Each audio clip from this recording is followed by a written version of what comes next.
बिस्मिल्लाहिर्रहमानिर्रहीम। हिंदी से उर्दू सीखें वीडियो 5 में आपका इस्तकबाल है। अब तक हमने जो सीखा उसे रिकैप कर लेते हैं। सबसे पहली बात जो हमने सीखी थी, उर्दू हरूफ तहज्जी का पहला हर्फ, उर्दू अल्फ़ाबेट का पहला हर्फ अलिफ, और इसे हमने लिखने का तरीका सीखा था इस तरह। दूसरी चीज़ जो हमने सीखी वो आ की ध्वनि। अलिफ में ऊपर हमने एक निशान लगाया था मद का, तो ये आ बन गया था और इसकी आवाज़ हिंदी के आ जैसी निकली थी। तीसरी चीज़ जो हमने सीखी कि अलिफ की 3 तरह की आवाज़ें होती हैं। अलिफ पर ज़बर लगा देने से इसकी आवाज़ अ निकलती है।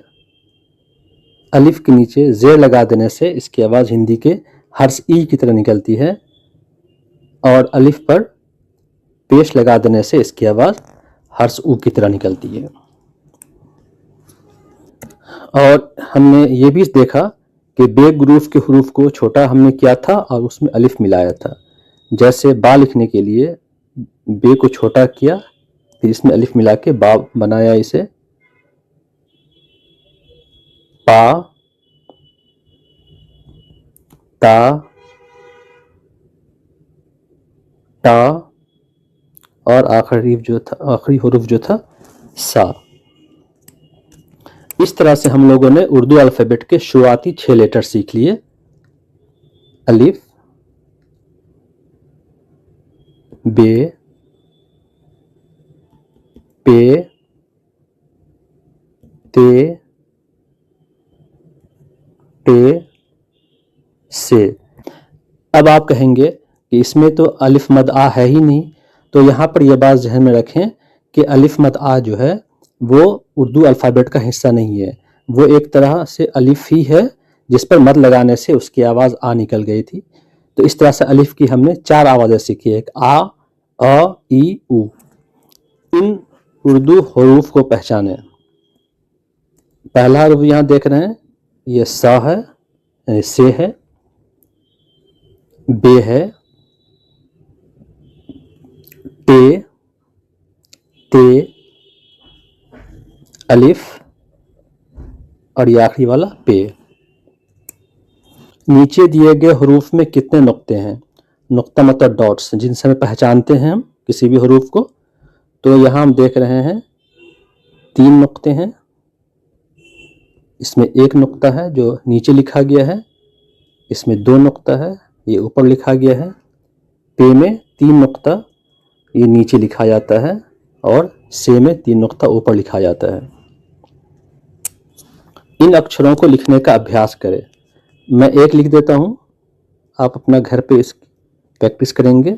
बे लाइन पे लिखेंगे बिल्कुल, इसलिए मैंने लाइन यहाँ पे खींचा हुआ है। ते, टे, से। दिए गए तस्वीर के पहले हर्फ को लिखें। ये तख्ती है, ते से शुरू होता है। आप लोगों में से कितने लोगों ने बचपन में तख्ती का इस्तेमाल किया है, कमेंट बॉक्स में ज़रूर लिखें। ये तस्वीर जो है, ये फल दिख रहा है, इसे उर्दू में समर कहते हैं। से शुरू होता है, से और मीम और रे 3 नुक्ता हुआ। ये जो है झंडा है, इसे उर्दू में परचम कहते हैं, तो ये पे से स्टार्ट होगा। ये तो बाल्टी, बे, और ये जो है पानी है, तो पे से होगा। और इसे आब भी बोलते हैं उर्दू में। एक्चुअली ये पर्शियन लफ्ज़ है आब। एक तरह से ये अलिफ मज़बर आ से भी शुरू हो सकता है। और ये औजार है, वो अलिफ से शुरू होगा। इन अक्षरों को पढ़ने की कोशिश कीजिए। ये पहला हरफ जो देख रहे हैं आ, पे की छोटी शक्ल, फिर आ अलिफ, तो पे अलिफ ज़बर पा, तो ये हो गया आपा।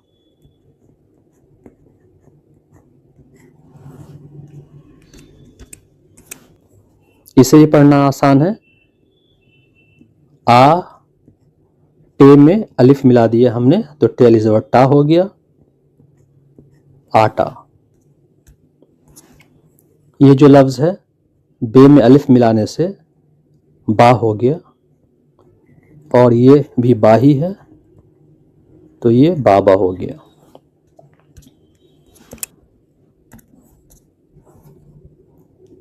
ये आ है तो हम आ लिखेंगे, और ये पे है जिसकी आवाज़ प निकलती है तो ये आप हो गया।